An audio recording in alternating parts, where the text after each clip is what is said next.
The horrible conclusion which had been gradually obtruding itself upon my confused and reluctant mind was now an awful certainty. I was lost, hopelessly lost, in the vast and labyrinthian recesses of the Mammoth Cave. Turn as I might, in no direction could my straining vision seize on any object capable of serving as a guidepost to set me on the outward path. That never more should I behold the blessed light of day, or scan the pleasant hills and dales of the beautiful world outside. My reason could no longer entertain the slightest unbelief. Hope had departed, yet indoctrinated as I was by a life of philosophical study, I derived no small measure of satisfaction from my unimpassioned demeanor. For although I had frequently read of the wild frenzies into which were thrown the victims of similar situations, I experienced none of these, but stood quiet as soon as I clearly realized the loss of my bearings.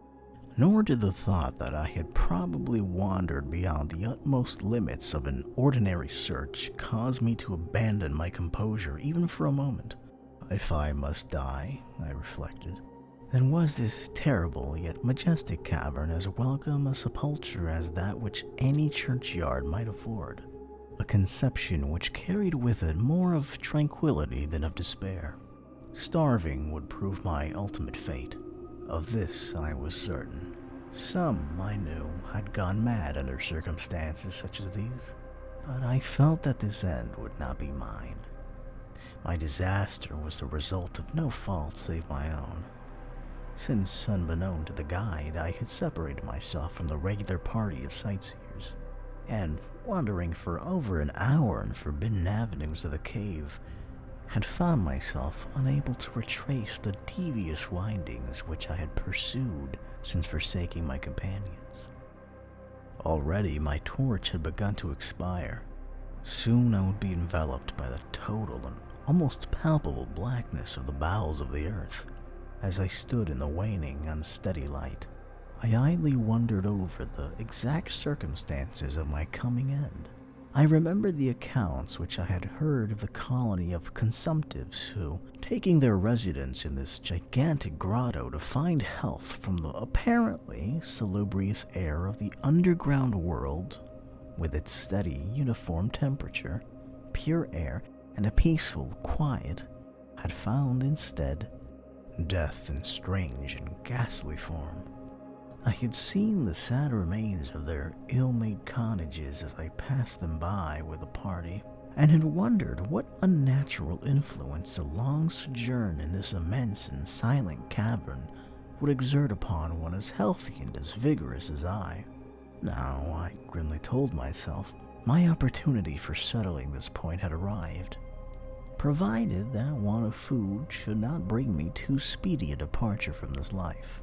As the last fitful rays of my torch faded into obscurity, I resolved to leave no stone unturned, no possible means of escape neglected. So summoning all the powers possessed by my lungs, I set up a series of loud shoutings in the vain hope of attracting the attention of the guide by my clamor. Yet as I called, I believed in my heart that my cries were to no purpose, and that my voice, magnified and reflected by the numberless ramparts of the black maze about me, fell upon no ears save my own. All at once, however, my attention was fixed with a start as I fancied that I heard the sound of soft approaching steps on the rocky floor of the cavern. Was my deliverance about to be accomplished so soon? Had then all my horrible apprehensions been for naught?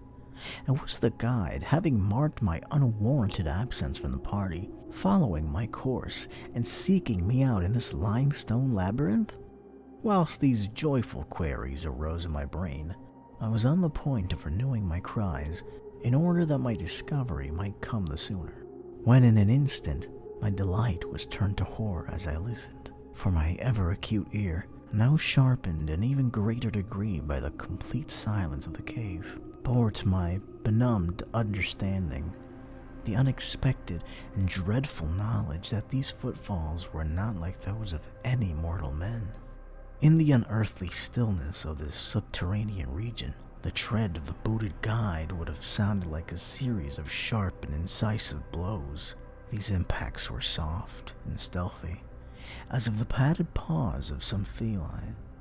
Besides, at times, when I listened carefully, I seemed to trace the falls of 4 instead of 2 feet. I was now convinced that I had, by my cries, aroused and attracted some wild beast, perhaps a mountain lion which had accidentally strayed within the cave. Perhaps, I considered, the Almighty had chosen for me a swifter and more merciful death than that of hunger. Yet the instinct of self-preservation, never wholly dormant, was stirred in my breast, and though escape from the oncoming peril might but spare me for a sterner and more lingering end, I determined nevertheless to part with my life at as high a price as I could command. Strange as it may seem, my mind conceived of no intent on the part of the visitor save that of hostility. Accordingly, I became very quiet, in the hope that the unknown beast would, in the absence of a guiding sound, lose its direction as had I, and thus pass me by. But this hope was not destined for realization, for the strange footfalls steadily advanced, the animal evidently having obtained my scent, which in an atmosphere so absolutely free from all distracting influences as is that of the cave, could doubtless be followed at great distance. Seeing, therefore, that I must be armed for defense against an uncanny and unseen attack in the dark, I grouped about me the largest of the fragments of rock which were strewn upon all parts of the floor of the cavern in the vicinity, and, grasping one in each hand for immediate use, awaited with resignation the inevitable result. Meanwhile, the hideous pattering of the paws drew near. Certainly, the conduct of the creature was exceedingly strange. Most of the time, the tread seemed to be that of a quadruped, walking with a singular lack of unison betwixt hind and forefeet, but 2 feet were engaged in the process of locomotion. I wondered what species of animal was to confront me. It must, I thought, be some unfortunate beast who had paid for its curiosity to investigate one of the entrances of the fearful grotto with a lifelong confinement in its interminable recesses. It doubtless obtained as food the eyeless fish, bats, and rats of the cave, as well as some of the ordinary fish that are wafted in at every freshet of green river, which communicates in some occult manner with the waters of the cave. I occupied my terrible vigil with grotesque conjectures of what alterations cave life might have wrought in the physical structure of the beast, remembering the awful appearances ascribed by local tradition to the consumptives who had died after long residence in the cavern. Then I remembered with a start that even should I succeed in killing my antagonist, I should never behold its form, as my torch had long since been extinct, and I was entirely unprovided with matches. The tension on my brain now became frightful. My disordered fancy conjured up hideous and fearsome shapes from the sinister darkness that surrounded me, and that actually seemed to press upon my body. Nearer, nearer, the dreadful footfalls approached. It seems that I must give vent to a piercing scream, and had I been sufficiently irresolute to attempt such a thing, my voice could scarce have responded. I was petrified, rooted to the spot. I doubted if my right arm would allow me to hurl its missile at the oncoming thing when the crucial moment should arrive. Now the steady pat, pat, pat of the steps was close at hand, now very close. I could hear the labored breathing of the animal, and terror-struck as I was, I realized that it must have come from a considerable distance, and was correspondingly fatigued. Suddenly, the spell broke. My right hand, guided by my ever-trustworthy sense of hearing, threw with full force the sharp-angled bit of limestone which it contained, toward that point in the darkness from which emanated the breathing and pattering, and, wonderful to relate, it nearly reached its goal. for I heard the thing jump, landing at a distance away, where it seemed to pause. Having readjusted my aim, I discharged my second missile, this time most effectively. For with a flood of joy, I listened as the creature fell in what sounded like a complete collapse, and evidently remained prone and unmoving, almost overpowered by the great relief which rushed over me. I reeled back against the wall. The breathing continued in heavy, gasping inhalations and expirations, whence I realized that I had no more than wounded the creature, and now all desire to examine the thing ceased. At last, something allied to groundless, superstitious fear had entered my brain, and I did not approach the body, nor did I continue to cast stones at it in order to complete the extinction of its life. Instead, I ran at full speed in what was, as nearly as I could estimate my frenzied condition, the direction from which I'd come. Suddenly I heard a sound, or rather, a regular succession of sounds. In another instant, they had resolved themselves into a series of sharp metallic clicks. This time, there was no doubt. It was the guide, and then I shouted, yelled, screamed, even shrieked with joy as I beheld in the vaulted arches above the fainting, glimmering effulgence, which I knew to be the reflected light of an approaching torch. I ran to meet the flare, and before I could completely understand what had occurred, was lying upon the ground at the feet of the guide, embracing his boots and gibbering despite my boasted reserve in a most meaningless and idiotic manner, pouring out my terrible story and at the same time overwhelming my auditor with protestations of gratitude. At length, I awoke to something like my normal consciousness. The guide had noted my absence upon the arrival of the party at the entrance of the cave, and had, from his own intuitive sense of direction, proceeded to make a thorough canvass of the by-passages just ahead of where he had last spoken to me, locating my whereabouts after a quest of about 4 hours. By the time he had related this to me, I, emboldened by his torch and his company, began to reflect upon the strange beast which I had wounded but a short distance back in the darkness, and suggested that we ascertain, by the rushlight's aid, what manner of creature was my victim. Accordingly, I retraced my steps, this time with a courage born of companionship, to the scene of my terrible experience. Soon we descried a white object upon the floor, an object whiter than even the gleaming limestone itself. Cautiously advancing, we gave vent to a simultaneous ejaculation of wonderment, for all of the unnatural monsters either of us had in our lifetimes beheld. This was in a surpassing degree the strangest. It appeared to be an anthropoid ape of large proportions, escaped perhaps from some itinerant menagerie.